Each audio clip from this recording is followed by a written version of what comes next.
Salut, c'est Kevin de la chaîne YouTube Comme un pingouin dans le désert et aujourd'hui on se retrouve pour un nouveau tuto Weldom où on va fabriquer un meuble de rangement.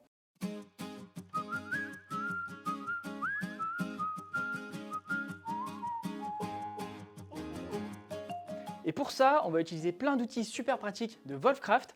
En plus, ils sont fabriqués en Europe. On va utiliser une scie japonaise, des presses d'angle, un système pour faire des fixations invisibles, un système d'assemblage par tourillon, un système pour fixer des charnières. Bien sûr, on aura aussi besoin de presse et évidemment d'un établi. Il est super pratique et il a plein de petites fonctionnalités que j'aime beaucoup. Donc je peux le régler en hauteur pour vraiment être au niveau qui m'arrange le mieux. Et vraiment ce que j'adore, c'est ce petit système de mort que je vais pouvoir venir installer et ensuite en serrant, je vais pouvoir venir bloquer ma planche et travailler en toute sécurité. Pour fabriquer le meuble, on va utiliser une planche de 18 mm d'épaisseur. Et comme on va faire un meuble de 40 cm de profondeur, j'ai pris une planche de 40 cm et du coup ça nous permet d'avoir des coupes à faire seulement dans le sens de la largeur et donc de gagner pas mal de temps.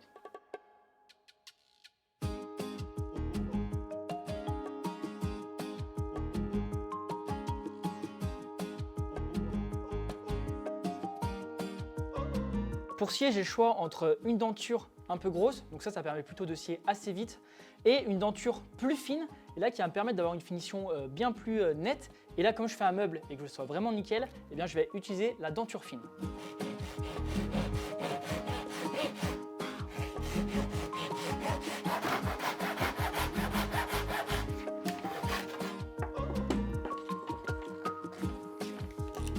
Et puis toujours bien penser, une fois qu'on a fait les coupes, de passer un petit coup de papier de verre pour faire une finition vraiment propre.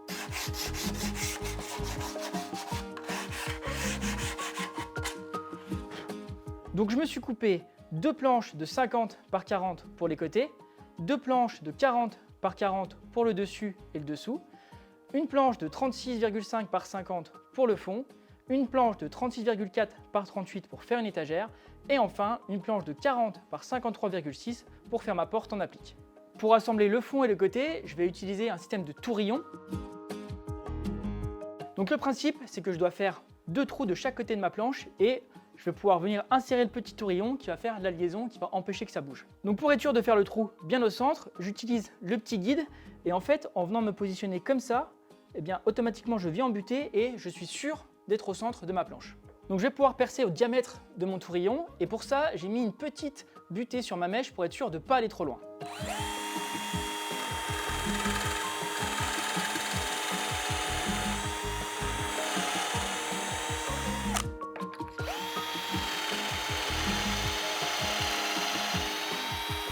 Je vais pouvoir mettre les tourillons au fond de mes trous, mais avant je vais mettre un petit point de colle qui est fourni dans le kit au fond de mon trou.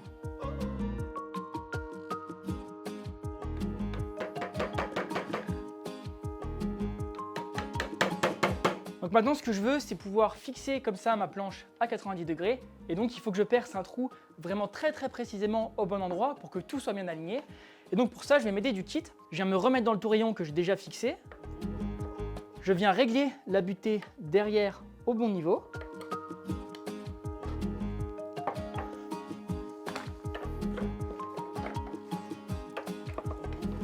Donc ce qui est super important, c'est de bien aligner les deux planches l'une sur l'autre comme ça, de verrouiller avec un serre-joint.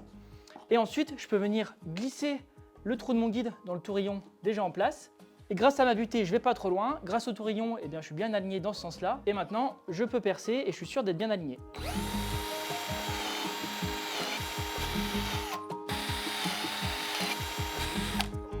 Je mets de la colle de chaque côté dans le trou.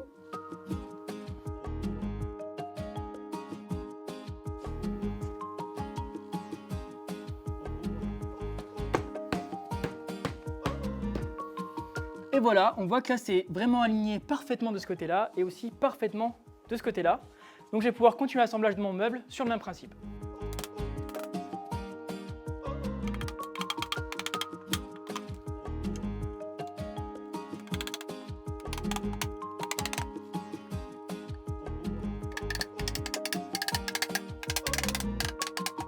Parfait.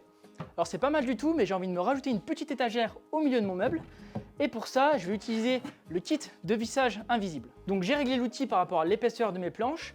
Et maintenant, je vais pouvoir venir le poser sur mon étagère, le verrouiller avec un serre-joint. J'ai aussi réglé la butée sur ma mèche qui est un petit peu spéciale pour être sûr de ne pas aller trop loin. Et ensuite, je viens me mettre dans le guide.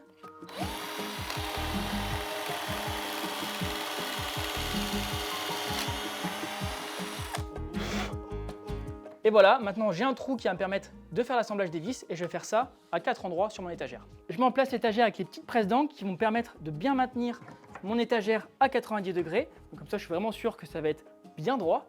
Et je vais pouvoir mettre les vis dans les 4 trous que j'ai fait sur mon étagère.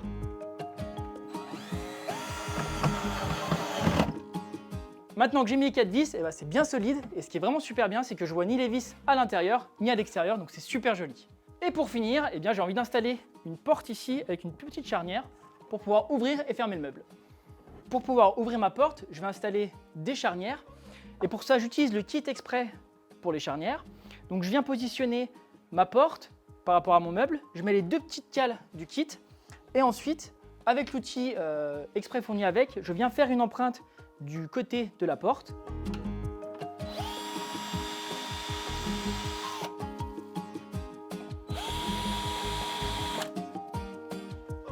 Du côté du meuble, je fais une petite empreinte avec un crayon de papier.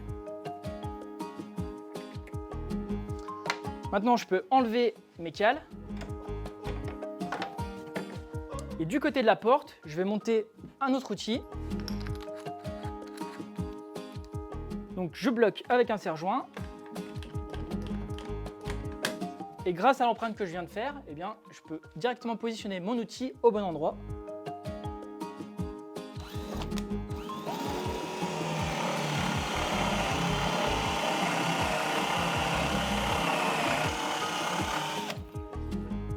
Et du côté du meuble, je viens percer là où j'ai fait mes repères au crayon de papier. Et maintenant, j'ai plus qu'à visser les 2 parties de ma charnière sur mon meuble.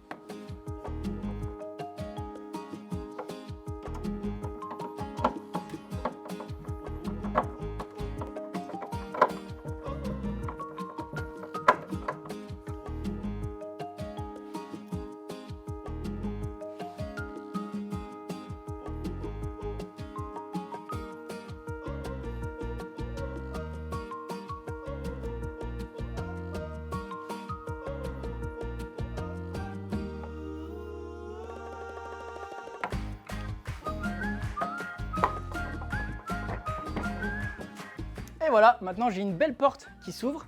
Et en fonction de la décoration intérieure, je vais pouvoir choisir une poignée de porte, rajouter des pieds ou le peindre pour lui donner un autre look. Et voilà, mon petit meuble est installé, je suis hyper content du résultat. Comme quoi, c'est pas si compliqué de faire soi-même des meubles, ça évite d'en acheter et en plus, ça rend hyper fier du résultat, donc moi j'adore. Merci d'avoir suivi ce tuto, n'oubliez pas de vous abonner à la chaîne, et on se retrouve bientôt pour une nouvelle vidéo.